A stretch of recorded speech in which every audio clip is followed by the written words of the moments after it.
Assalamualaikum warahmatullahi wabarakatuh. WSM News kembali hadir menjumpai Anda. Beragam informasi menarik akan kami sajikan untuk Anda selama 30 menit ke depan.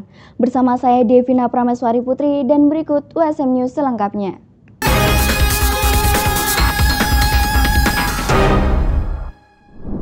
WSM TV menerima kunjungan industri yang dilakukan SMK Tekmako Semarang. Kunjungan itu menjadi sarana dalam meningkatkan skill serta wawasan para siswa tentang dunia industri. Puluhan siswa Sekolah Menengah Kejuruan Tekmako Semarang melakukan kunjungan industri menuju WSM TV Rabu 12 Februari 2025. Pasalnya, kunjungan itu dilakukan untuk menggali informasi serta menambah wawasan di dunia pertelevisian. Kunjungan itu diterima Direktur WSM TV Saiful Hadi bersama dengan tim. Anak-anak juga nambah wawasan, nambah ilmu, pengetahuan, jadi lebih tertarik lagi dalam dunianya nanti. WSM TV ini sangat luar biasa ya, sekarang sudah berkembang, sudah maju ya, harapannya tetap WSM jadi tambah jaya dan WSM jaya. Dalam kesempatan itu, puluhan siswa diberikan wawasan seputar pembuatan program televisi, pembuatan berita, dan tahapan-tahapan yang dilewati dalam melakukan penyiaran. Para siswa juga dikenalkan berbagai peralatan yang digunakan selama produksi, serta diberikan kesempatan untuk mencoba menjadi pembawa berita. Rafa, salah satu siswa SMK Tekmako menuturkan bahwa pengalaman ini menjadi pengalaman pertamanya untuk mengetahui proses pembuatan tayangan dalam industri penyiaran. Saya sebagai videomaker, pengalaman pertama saya sebagai videomaker itu mungkin first experience karena sebelumnya saya belum pernah mengedit-ngedit video dan lain, dan cukup mengesankan bagi saya karena ini first experience saya dan juga banyak hal yang bisa saya pelajari dari videomaker tersebut. Perayaan Hari Kasih Sayang atau Valentine, penjualan coklat mengalami peningkatan signifikan. Seperti yang dialami oleh produsen coklat di Semarang, Rumah Coklat. Penjualan Rumah Coklat melonjak hingga 10 kali lipat dibandingkan hari biasa. Salah satu varian yang ramai diburu masyarakat adalah coklat Dubai. Berlokasi di Jalan Kertanegara 5 nomor 6, Peleburan Kota Semarang, Rumah Coklat Semarang menjadi salah satu tempat favorit bagi masyarakat yang ingin membeli coklat untuk perayaan Valentine. Pemilik Rumah Coklat, Carolina Bramian, menyebut peningkatan pesanan pada Valentine tahun ini jauh lebih tinggi dibandingkan tahun sebelumnya, dengan lonjakan hingga 10 kali lipat. Mayoritas pembeli berasal dari kalangan anak muda hingga dewasa, yakni usia 15 hingga 35 tahun. Rumah Coklat sendiri memproduksi beragam jenis coklat, mulai dari coklat pralin dengan berbagai bentuk, coklat batangan dengan beragam ukuran, hingga produk terbarunya, coklat Dubai yang sedang populer di pasaran. Untuk harga, Carolina membandrol coklat dengan harga terjangkau, berkisar antara Rp65.000 hingga Rp250.000, tergantung jenis dan ukurannya. Biasanya memang kita dari awal Februari itu udah langsung mulai persiapan produksi. Jadi untuk mengatasi peningkatan permintaan coklat Valentine. Kemudian untuk tahun ini sendiri ada yang baru nggak?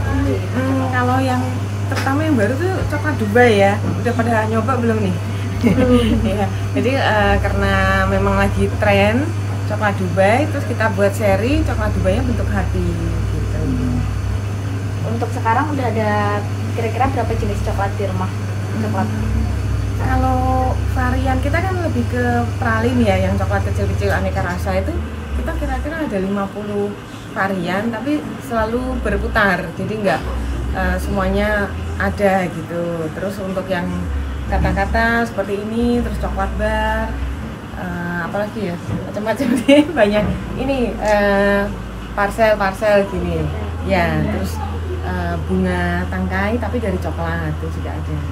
Kalau sekarang peningkatan penjualannya sudah terlihat belum? Sudah sih, dari awal Februari sudah terlihat. Kira-kira berapa persen itu? Berapa persen ya? Ya lumayan ya, meningkatnya agak banyak juga nih. Sampai 2 kali lipat enggak? Lebih ya, mungkin 10 kali lipat ada ya, gitu. Kalau dibandingkan dengan tahun lalu kan bertepatan dengan pemilu ya. Kalau tahun ini nih seperti apa? Ya harapannya nggak kayak tahun lalu ya, pemilu itu. Ya dulu sempat ada dikasih nama itu ya, itu terus terang agak berpengaruh, jadi terus terang omsetnya berkurang. Harapannya tahun ini nggak ada halangan, ya membaik gitu. Teknologi powdering merupakan proses pengolahan makanan menjadi bubuk yang dapat digunakan untuk membuat bahan campuran ataupun dikonsumsi secara langsung. Berkenaan dengan hal tersebut, peneliti Fakultas Teknologi Industri Pertanian Unpad kembangkan penelitian terkait teknologi powdering pada bahan pangan berkadar gula tinggi. Peneliti Fakultas Teknologi Industri Pertanian Unpad, Babang Nurhadi STP MSc PhD, diseminasikan hasil riset tentang teknologi powdering. Dalam program Hard Talk, teknologi powdering sendiri merupakan proses pengolahan makanan menjadi bubuk yang dapat digunakan untuk membuat bahan campuran ataupun dikonsumsi secara langsung.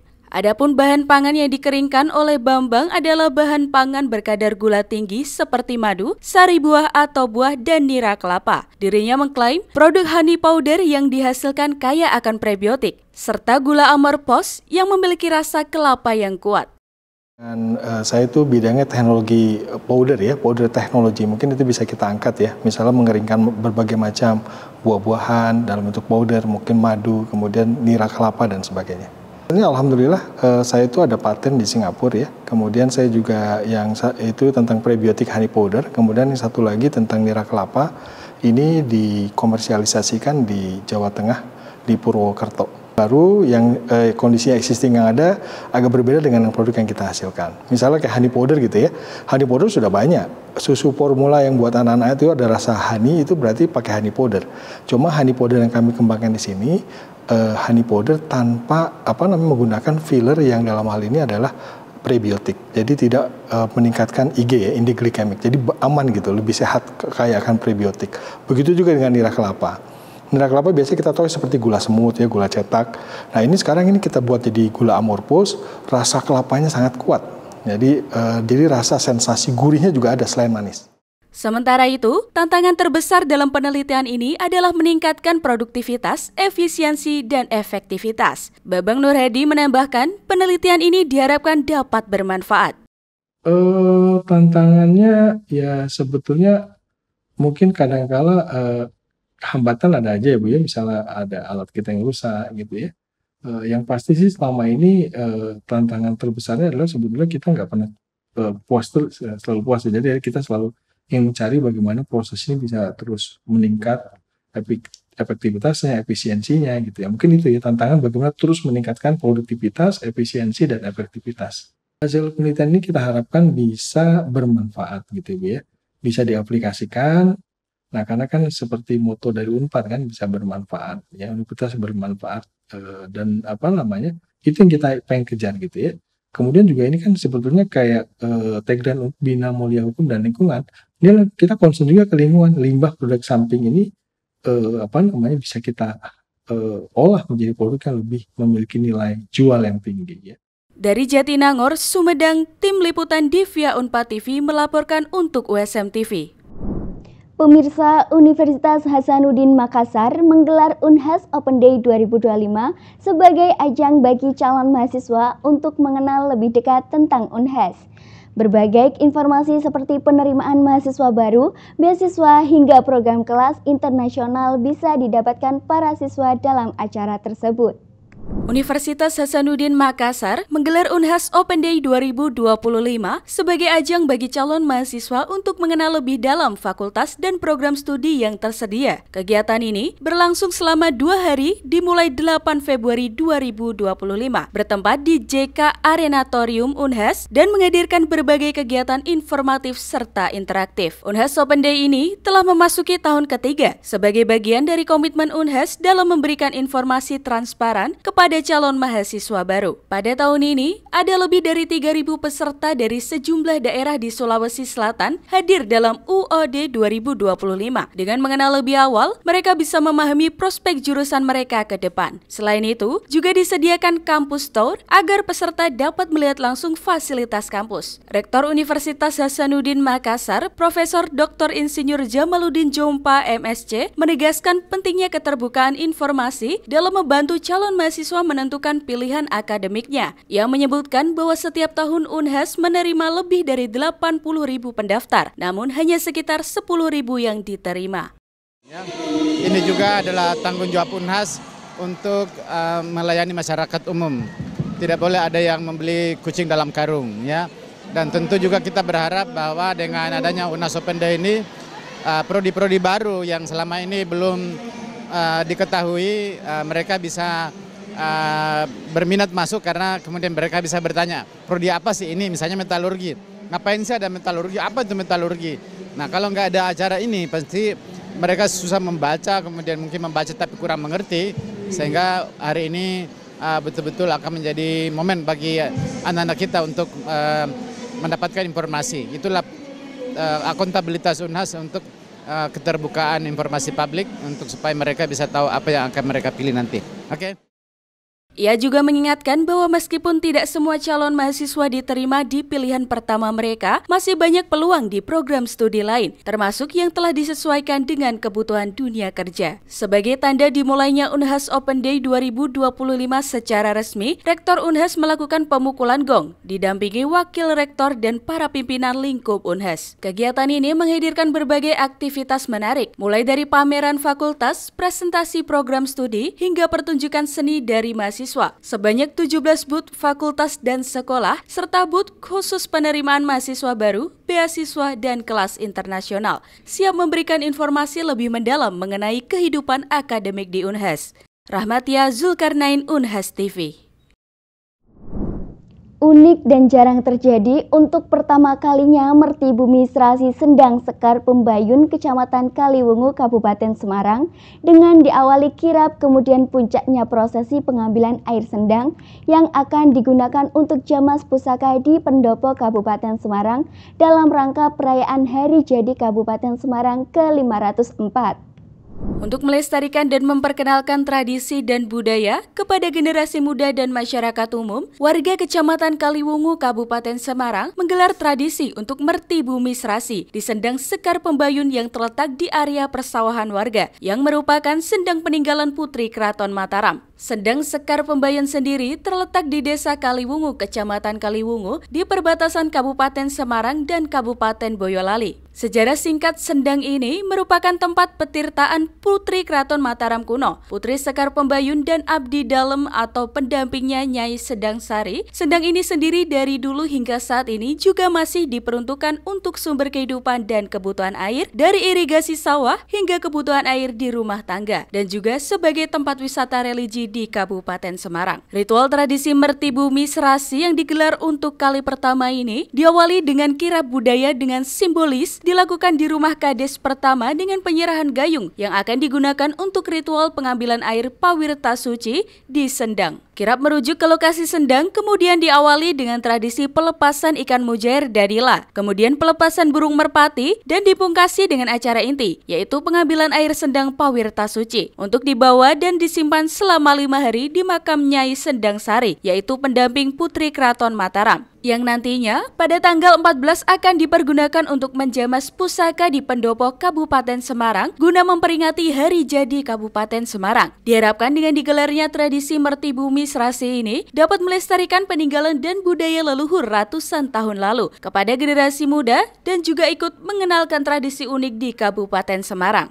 Di tahun 2025 di Dusun Kaliwungu, Desa Kaliwungu, Kecamatan Kaliwungu, Kabupaten Semarang mengadakan acara kirap budaya dalam rangka memperingati Hari Jadi Kabupaten Semarang yang ke-504 dalam kemasan Mertibumi Serasi, yaitu pengambilan air suci dari Sendang Sekar Pembayun yang ada di Dusun Kaliwungu, Desa Kaliwungu, Kecamatan Kaliwungu, Kabupaten Semarang, dalam rangka untuk acara jamasan pusaka dari Pendopo Kabupaten Semarang. Semoga dengan adanya jamasan pusaka ini nanti dari seluruh warga masyarakat Kabupaten Semarang, pejabat Kabupaten Semarang bisa hidup makmur, pejabatnya bisa bijaksana dalam menjalankan tugas kepemerintahan.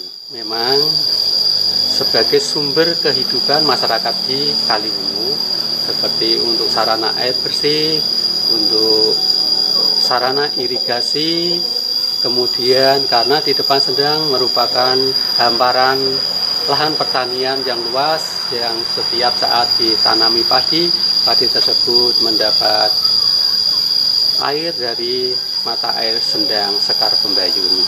Dari sebagian masyarakat merasa senang apabila nanti Sendang Sekar Pembayun akan lebih membawa kemajuan masyarakat di Kaliwungu. Dari Kabupaten Semarang, Andre, USM TV.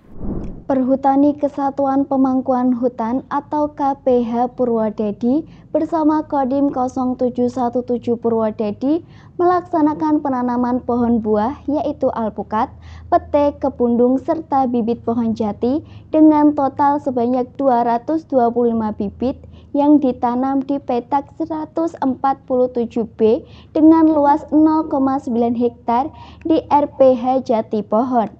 Tanaman tersebut untuk penghijauan lokasi tersebut serta untuk dimanfaatkan oleh warga sekitar hutan.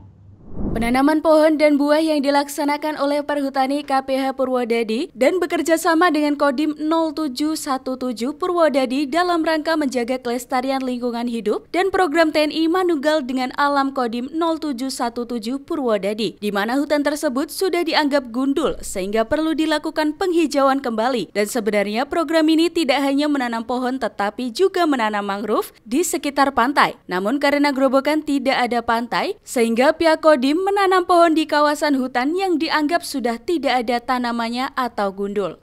Pagi hari ini kita melaksanakan program TNI Manunggal dengan Alam dengan menanam pohon bekerja sama dengan Perhutani. Di sini hadir ada Pak ADM, Pak Asper. Kemudian kita menanam pohon di lahan Perhutani yang kebetulan sudah dipanen sehingga gundul, sehingga perlu dilaksanakan penghijauan kembali. Sebenarnya program TNI Manunggal Alam ini adalah satu program TNI yang tidak hanya dilaksanakan dengan menanam pohon, tapi juga dengan menanam mangrove di daerah pantai. Tapi karena di Grobogan tidak punya wilayah pantai, maka kita fokus menanam pohon. Acara penanaman tersebut juga dihadiri oleh Camat Grobogan, Polsek Grobogan, serta masyarakat sekitar hutan. Selain itu, pihak Perhutani dan pihak Kodim 0717 Purwodadi menyampaikan ucapan terima kasih kepada masyarakat sekitar hutan dan para undangan atas kegiatan penanaman, dan ini merupakan bukti nyata sinergitas antar instansi.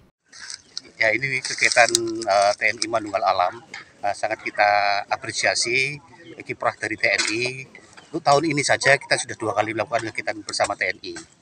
Tentunya tadi disampaikan Pak Dandim, tanaman yang ada di sini adalah untuk melakukan penghijauan kembali pada tanah-tanah yang bekas areal tebangan yang sudah kosong. Di mana ini, Den? Ini di Jati Pohon, PKPH Jati Pohon, masuk desanya Sedayu. Jumlah tanaman tahun ini yang kita lakukan di KPH Purwodadi sekitar 430-an dengan total bibit tercatat 731. Beberapa jenis yang kita tanam memang kita peruntukkan untuk produksi seperti jati, yang beberapa lain kita fungsikan untuk diambil hasil hutan bukan kayunya, yaitu buah. Dan buah ini selain untuk dimanfaatkan masyarakat juga bisa berfungsi sebagai pakan satwa, sehingga harapannya dengan adanya hutan yang kembali hijau, satu bisa menahan erosi, yang kedua bisa terlestarikan kembali satwa-satwa liar yang ada di wilayah Purwodadi ini. Diharapkan kegiatan yang sekarang ini dilaksanakan bukan momentum saja, tetapi berlanjut bersama-sama menjaga dan memelihara tanaman yang sudah ditanam, sehingga dalam beberapa tahun akan berbuah dan hasilnya untuk kesejahteraan masyarakat sekitar hutan. Kalau saya fokusnya, Pak, fokusnya itu warga, yang penting saya juga hatinya untuk mau nanam. Jadi prosesnya panjang, Pak, ini sebenarnya puluhan tahun untuk sampai warga mau nanam. Ini ke sana udah penuh tanaman semua, Pak, nggak ada yang kosong lahannya. Tapi jaraknya 10 meter, 15 meter, sudah sampai atas sana sudah penuh semua, tidak ada yang kosong. Tapi terus ini ada penanaman kembali, dan rencananya ini kan satu-satunya khas, Pak. Jadi harapan kami warga nanti makmur, terus juga sharing ke negara, kebutuhan juga tinggi, Pak. Karena kalau dari tanaman buah itu sharingnya pasti lebih tinggi dari sharing jagung, Pak. Dari sharing tanaman jagung. Makanya ini warga sudah dari sendiri perjuangan dari dulu Pak Kades, Pak Kadus sama sama ketua LMD yang dulu Pak, bapak saya dulu dia berjuang puluhan tahun sama Pak Kadesnya untuk sampai titik warga mau menanam semua. Sekarang sudah banyak tanaman, itu sudah penuh semua itu Pak. Pemirsa, banjir yang melanda wilayah Payaman, Kudus, Jawa Tengah membuat kegiatan belajar mengajar di SD Negeri 4 Payaman terhambat. Selama sepekan terakhir, para siswa terpaksa belajar dari rumah karena sekolah terendam banjir hingga mencapai 80 cm. Informasi ini sekaligus menutup perjumpaan kita hari ini. Saksikan terus USM News hanya di USM TV. Saya Devina Prameswari Putri dan seluruh kru yang bertugas pamit undur diri. Terima kasih. Wassalamualaikum warahmatullahi wabarakatuh. Sudah sepekan, kegiatan belajar mengajar SDN 4 Payaman, Kudus, Jawa Tengah ini diliburkan. Hal ini lantaran kondisi sekolah yang terendam banjir hingga 80 cm dan belum juga surut. Sebagian besar ruangan di sekolah ini terendam, termasuk kantor guru dan kelas 1, 3, 4, 5, dan 6. Hanya ruang kepala sekolah dan kelas 2 yang tidak tergenang karena memiliki bangunan yang lebih tinggi. Harningsih, salah satu guru SD Negeri 4 Payaman mengatakan, rencananya sekolah akan dibuka pada Jumat kemarin. Namun karena banjir semakin tinggi akibat hujan lebat, rencana itu dibatalkan. Meski kini banjir mulai surut, namun kondisi akses serta halaman sekolah masih terendam banjir antara 50 hingga 70 cm, sehingga membahayakan untuk para siswa. Pihak sekolah masih menunggu kondisi lebih aman sebelum memutuskan untuk kembali menggelar pembelajaran tatap muka. Jadi rumahnya 1 minggu. 1 minggu Senin, ini Senin lagi. Kemarin Jumat sempat mau dimasukkan, tapi ternyata Jumat pagi itu air naik. Kemis malam itu sudah air semakin meninggi, akhirnya dikonfirmasi lewat WA grup kelas, tidak jadi masuk karena air semakin meninggi, takutnya membahayakan anak. Orang dewasa saja sudah sepaha. Anak-anak bahaya, anak-anak kan kecil-kecil Pak. Iya. Alhamdulillah ini agak surut, sudah mulai surut. Tapi belum bisa. Nanti kan saya kan warga sini sendiri, nanti ya saya beri info kepada kepala sekolah, nanti kepala sekolah ya ke sini terus dicek, kalau aman ya udah dimasukkan. Untuk proses belajar mengajar sendiri selama ini belajar mengajar selama ini daring ya? Daring, jadi lewat itu setiap kelas itu kan punya grup, lewat grup itu nanti diberi tugas. Ini ya yang terendam kantor guru kelas 1, kelas 3, 4, 5, 6. Hampir semua tuh? Hampir semua, yang enggak hanya itu ruang kepala sekolah sama kelas 2. Karena bangunan kan baru ditinggikan. Semoga saja tahun depan ini terrealisasi semua Pak. Bu, untuk kedalaman banjir ini berapa sih Bu yang masih merendam? Kira-kira berapa ya Pak? Kemarin 76. Banjir yang tak kunjung surut membuat para murid merasa kecewa. Seorang siswa kelas 3 SD, Nando, mengaku rindu untuk belajar di kelas seperti biasa. Kondisi sekolah terendam banjir terjadi setiap tahunnya. Pihak sekolah berharap ada perhatian dari pemerintah untuk meninggikan bangunan sekolah agar banjir tak kembali merendam. Dari Kudus, Eni Ayu Lestari melaporkan. Gimana kebanjiran seperti ini? Sedih enggak? Sedih. Kenapa? Karena nggak bisa belajar di kelas. Sudah berapa lama sih? Sudah berapa lama? 1 minggu. Sudah 1 minggu. 1 minggu. 1 minggu. Pengennya gimana? Pengennya belajar di kelas biasa. Terus ini harapannya apa nih ngomong sama Pak Presiden, tolong sekolah saya dibangun. Karena apa? Banjir terus Pak. Karena banjir terus.